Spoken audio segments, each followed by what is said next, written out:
एक बार की बात है, एक ऋषि ने एक कौवे को अमृत की तलाश में भेजा, लेकिन कौवे को ये चेतावनी भी दी कि केवल अमृत के बारे में पता करना है, उसे पीना नहीं है, अन्यथा तुम इसका कुफल भोगोगे।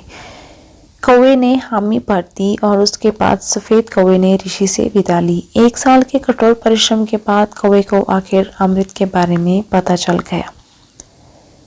वह इसे पीने की लालसा रोक नहीं पाया और इसे पी लिया, जबकि ऋषि ने उसे कठोरता से ना पीने के लिए कहा था।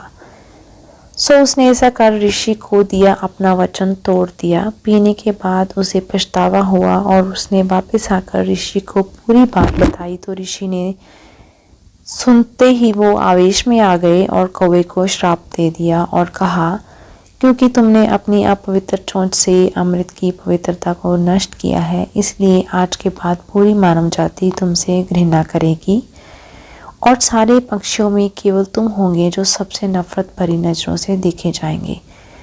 किसी अशुभ पक्षी की तरह पूरी मानव जाति हमेशा तुम्हारी निंदा करेगी, बट तुमने अमृत का पान किया है, इसलिए तुम्हारी स्वाभाविक मृत्यु नहीं होगी, कोई भी बीमारी भी नहीं होगी और तुम्हें वृद्ध अवस्था भी नहीं आएगी।